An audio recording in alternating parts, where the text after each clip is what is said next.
Hey, welcome back to the Disney Plus Everyday Challenge, and today we have George of the Jungle 2. Now,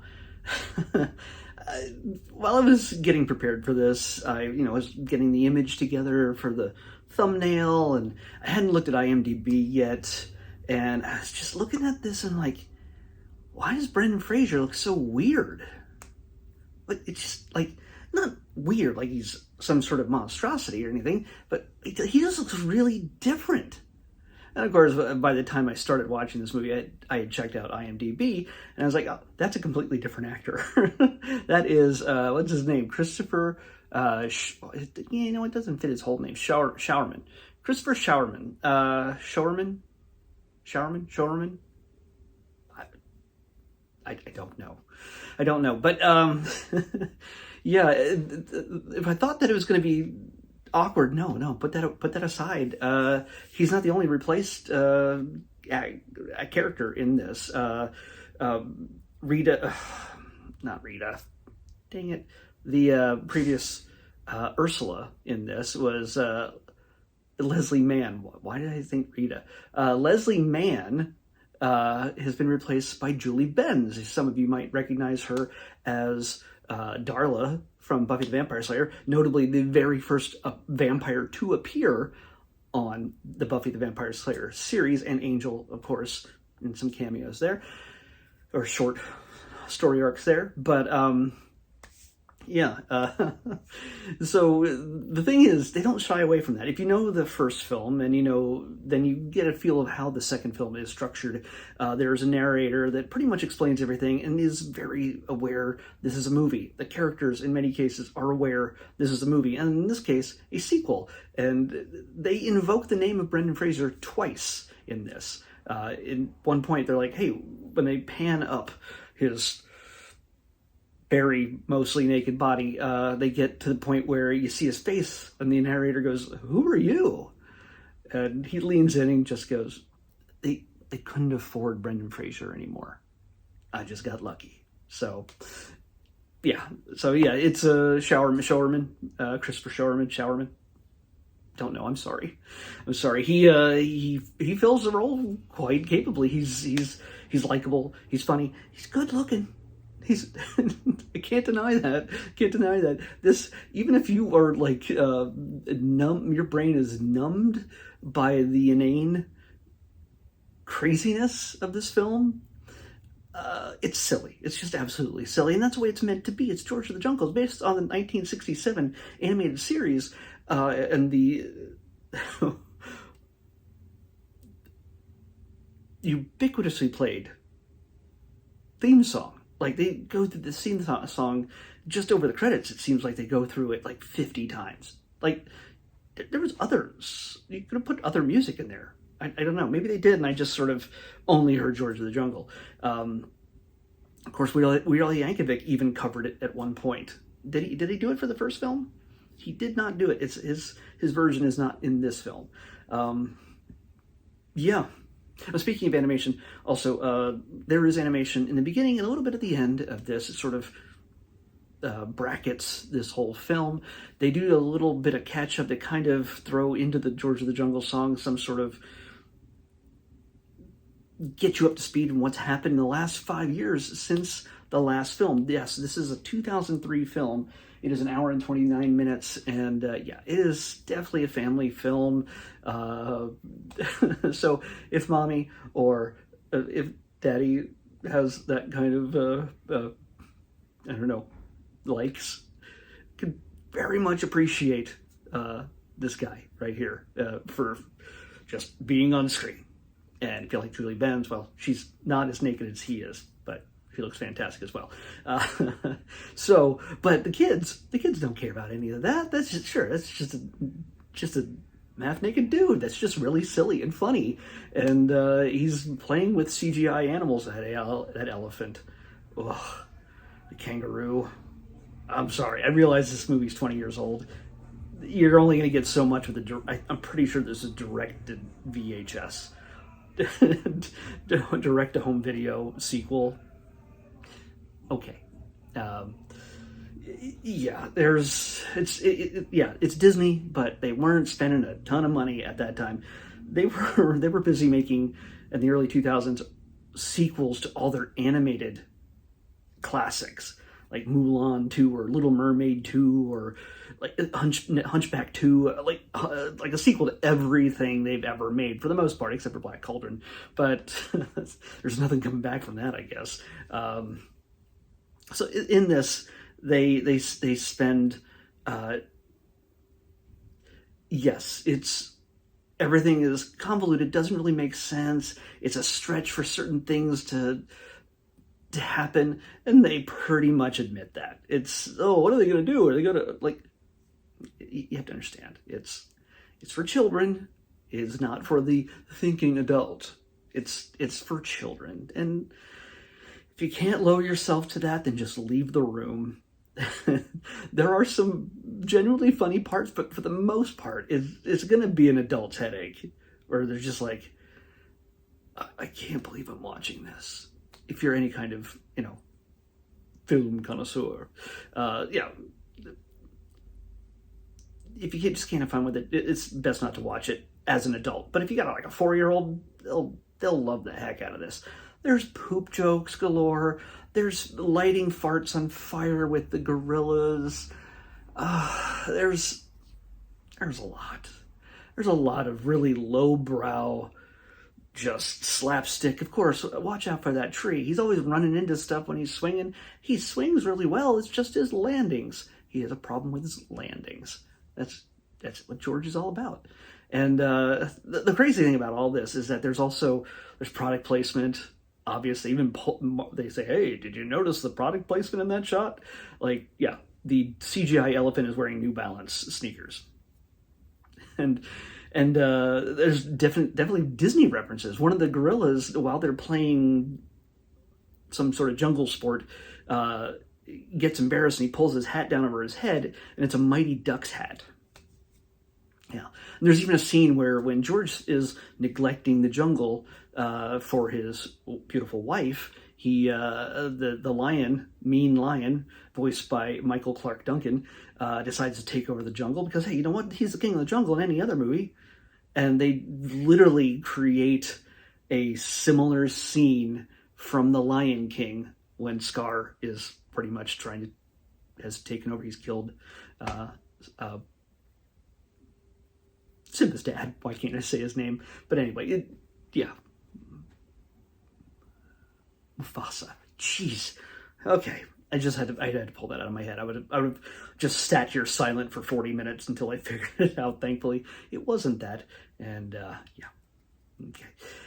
So yeah, there's lots of just goofy fun. There are some recurring characters and voices. John Cleese returns as an ape named Ape, who now is living in Las Vegas and playing poker each night with an Elvis impersonator and a Kenny Rogers impersonator who keeps singing The Gambler. Yes, it's a joke that no child will understand, but any adult over 45 maybe might get 50.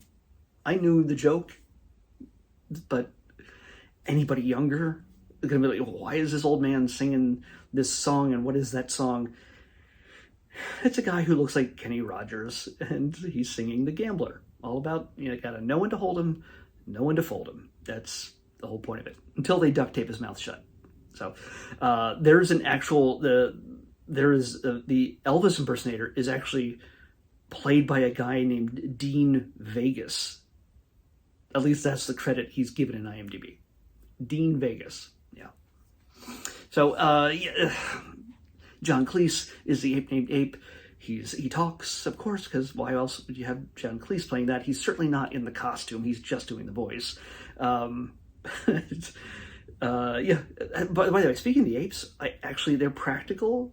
When so much else is CGI, even the mouth movements of certain apes and certain other characters, animal characters, so much overly done, not quite good CGI, at least by today's standards, of course. The gorillas, a lot of the close-up work and all the just physical full body stuff are guys in costumes. It's practical stuff, and they actually look really good.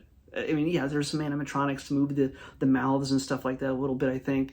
but you could see the eyes. You could see the eyes of the men in the costume, and there's a certain level of expression, especially in Ape Named Ape. That's actually really good. The guy playing the ape is pretty good. So yeah, that's kind of awesome. So I said this is 5 years later. They have a son. Ursula and George have a son, and he's played by Angus T. Jones. And you know who Angus is. He's the kid. He's the half man from 2.5 Men. Yeah. Who now hates 2.5 Men. You might hate this. I have no idea, but he's literally probably 5 in this. This is before 2.5 Men, and he is barely in the film. In fact, there's points where the story progresses from the jungle to Las Vegas, and I'm like, did somebody forget the kid? Like, where's the kid? Like, they're planning to leave the jungle at one point, and then adventure is happening in Vegas, and they're like, the next time you see him, he's like asleep in bed in a casino hotel bedroom. Okay. A lot goes on. There's a lot going on in this. But, of course, the people sticking with this are Christina Pickles? Is that her last name, Pickles? My eyes are not good right now. Christina Pickles and Thomas Hayden Church. Christina plays Ursula's mom, once again, and Thomas Hayden Church plays Lyle Vandergroot Lyle. They just say Lyle a lot, but he plays the scorned ex-fiancé of Ursula from the first film. There are lots of references to the first film, even in the narration, even amongst the characters. They're all very aware of what they're doing. It's part of the joke. That hopefully keeps adults engaged to go, meta humor before Deadpool or She-Hulk or anything else. It's fourth wall breaking stuff. And the narrator actually interacts with them in kind of a really big movie ending way. And by the way, if you're wondering if everybody lives happily ever after at the end of the film, stay till the end of the credits and you will get complete validation on if everyone, well, at least among the good guys, lived happily ever after. Yeah. I'm not going to spoil anything by telling you that Lyle and Mom, Beatrice, they're not the good guys. They're really funny bad guys, especially Thomas Hayden Church. He is, even when I first saw him in Wings, the TV series you might know, used to come on after Cheers. Some of you are old enough to know that. But he just played this hilarious dummy on that show. I can't remember his character's name. Could be Lyle, for all I remember. But in this, he plays a bad guy who is utterly incompetent and takes the worst hits, the slapstick, all of it. And he's one of the best parts of the film because he's just fantastic. So, yeah, there's not a whole lot of great things to say about this film. This is not a great film by any stretch of the imagination. You might have a special place in your heart for it if you grew up with it and just love to go back and think about those things. That's awesome. Love what you love. I'm never going to shame anybody or say, oh, you're a dummy for liking this thing that's horrible. It's horrible. But if you love it, you love it, and that's awesome. Enjoy the things you love. As long as nobody's getting hurt. Yeah. Maybe your psyche, but I don't know. In this, I can't recommend this film. Let's just say that. It's not really meant for adult human consumption unless you have a child that you know will get a kick out of fart jokes. And you won't mind hearing the George of the Jungle's theme song sung by them repeatedly, even in their sleep, for days, if not weeks or months afterwards. It's going to happen. It's going to happen. It might be in your sleep tonight if you watch it. It might be in my sleep tonight now that I've watched it. But thankfully, I don't think there was a third. If there is, it's not on Disney Plus. Yeah, it's donezo. I think they let the rights lapse. I mean, Disney, I don't think, is the original owners of the George of the Jungle IP from back in the 60s. So the studio that brought this, and then Disney released it, and I think they're done with it. So if it ever comes back some other way, by the way, if you're wondering why is this even a thing? George of the Jungle was always a parody of Tarzan, of course, meant to be just silly and just weird and wacky. Cartoons were great in the 60s and 70s, especially. Didn't need a toy to sell. That was the 80s. Okay, we're going to pick the next episode, but unfortunately, my random picker wouldn't launch. It wouldn't work. So I had to uninstall it, then reinstall it, and that meant it wiped out all the memory of all the previous numbers I picked. So there's a really good chance that when I randomly tap to pick a random number here, it will pick a number that already has been picked. So we got 2 more months of that, or a month and a half of that to go, because I won't be able to reset this until the end of the year. We're in the final quarter of 2023. Yeah, so bear with me if this ends up picking some wrong things. 78? Are you talking? 78? I didn't have that volume on. 78 is what we're picking. And I hope it's not something we've already watched. No. It seems to be a documentary or reality kind of thing. It's marked in red, color-coded. 78 is Dead End Express. I don't know what that is, but I imagine we'll find out soon enough tomorrow. Whether it's like a single thing or a series, we'll at least watch one episode if it's a series, but we'll find out tomorrow with Dead End Express on the Disney Plus Everyday Challenge. I'll see you back here tomorrow with that.